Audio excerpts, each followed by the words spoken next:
आज रात नींद नहीं आ रही है। मन बहुत उदास है।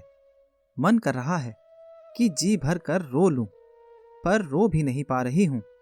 आज मेरी शादी को पूरे 6 महीने हो गए हैं और मेरे मन में ना पहले की तरह खुशी बची है और ना ही प्यार। वो मंजर मेरे आंखों के सामने मानो नाच रहा हो।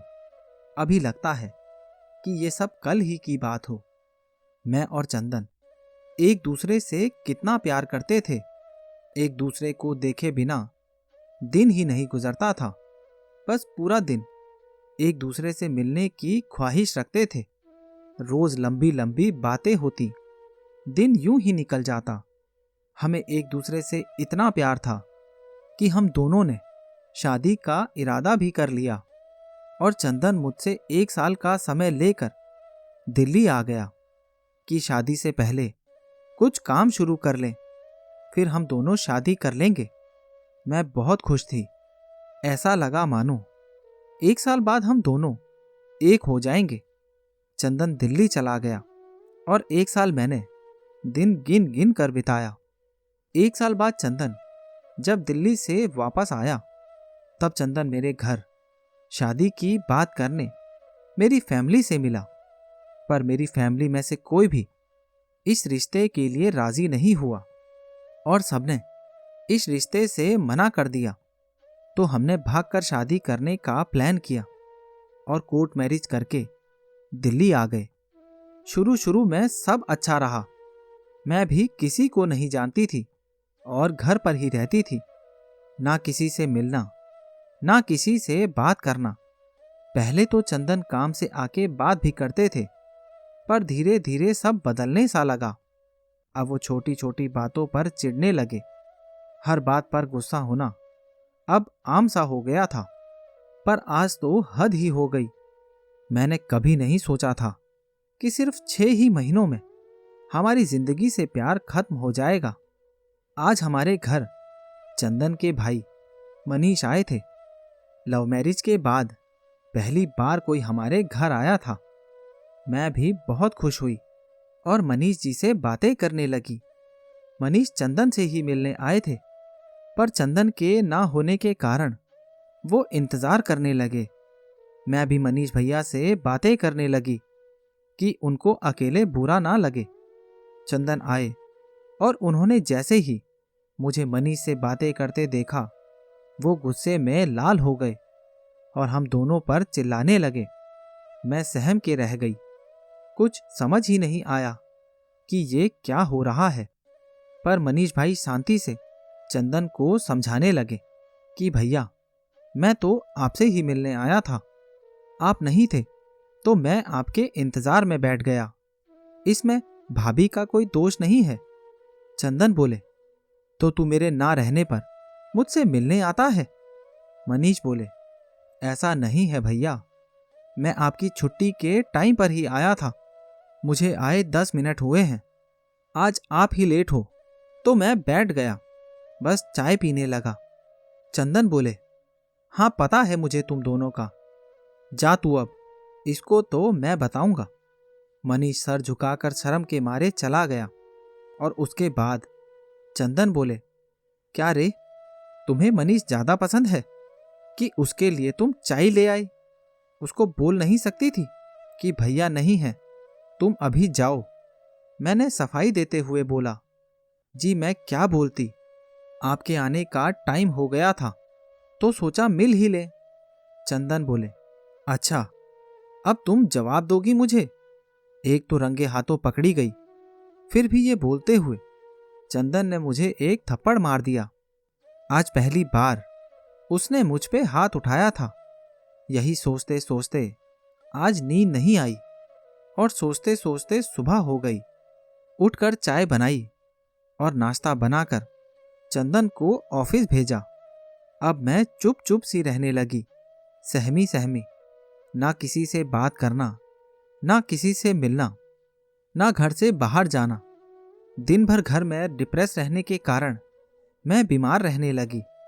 एक दिन मैं ज्यादा बीमार हो गई तो चंदन मुझे डॉक्टर के पास ले गए। हॉस्पिटल पहुंचकर चंदन ने डॉक्टर से बात की। चंदन बोले, डॉक्टर साहब, इसे बुखार हो गया है, कई दिन से कुछ खाती भी नहीं है, कोई अच्छी सी दवाई दे दो। डॉक्टर बोले, अच्छा ठीक है बेटी, इधर आकर बैठो, जीभ दिखाओ। ओके, जरा अपना हाथ दिखाना। ये कहकर डॉक्टर मेरी नब्ज देखने लगा। इतने में चंदन बोले, ठरकी बुड्ढे, मेरी बीवी का हाथ कैसे पकड़ा? छोड़ मेरी बीवी का हाथ। डॉक्टर बोला, ये क्या बदतमीजी है? चंदन बोले, बदतमीजी तो तुम कर रहे हो, मेरी बीवी का हाथ पकड़ते हो, ठरकी बुड्ढे। डॉक्टर बोला, जवान संभाल के बात करो समझे, तेरी बीवी ज्यादा खूबसूरत है तो ले जा अपने घर, यहां दोबारा मत आ जाना। ये बोल के डॉक्टर ने चंदन को हॉस्पिटल से बाहर निकाल दिया। चंदन मुझे लेके घर आ गए और मेरे लिए बुखार और कमजोरी की दवा मेडिकल की दुकान से ले आए। 3-4 दिन ठीक से दवा खाने पर मैं ठीक हो गई। कुछ दिन बाद चंदन काम से जल्दी घर आ गए। वो उस शाम खुश भी थे। आते ही चंदन ने बोला, आज मेला लगा है, चलो तुम्हें घुमा लाऊं। मैं भी बहुत खुश हुई और फटाफट तैयार हो गई। हम दोनों खुशी खुशी मेले में चल दिए। कई दिन बाद मैं घर से बाहर निकली थी। सब बहुत अच्छा लग रहा था, जैसे कोई चिड़िया पिंजरे से बाहर निकली हो।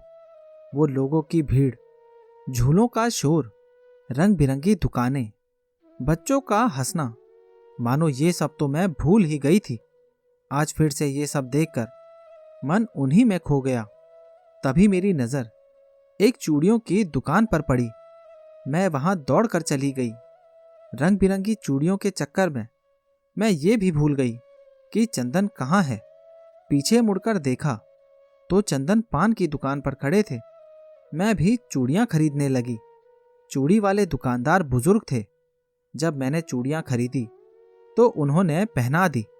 तभी एकदम कोई गलती से मुझसे टकरा गया और ये चंदन ने देख लिया और आके मुझे एक थप्पड़ मार दिए और चिल्ला चिल्ला कर बोलने लगे, कौन था वो आदमी जो तुझसे टकरा कर गया है?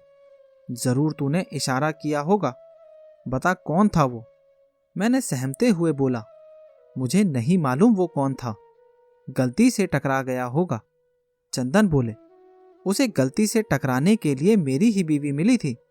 तू घर चल, घर चलो तुम्हें बताता हूं।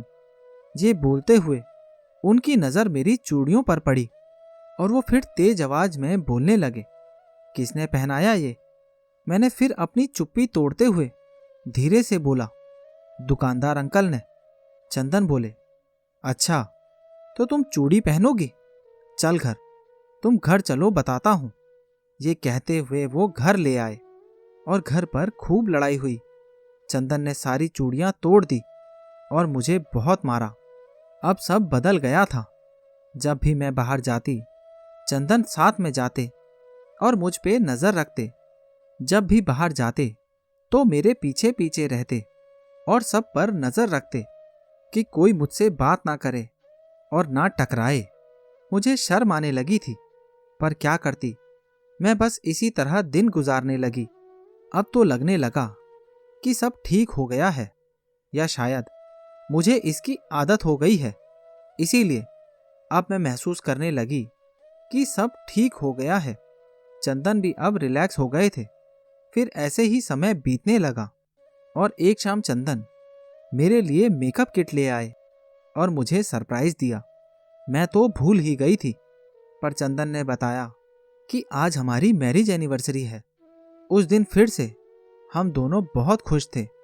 चंदन ने उस दिन मुझे बड़े प्यार से बोला, बताओ तुम्हें क्या गिफ्ट चाहिए?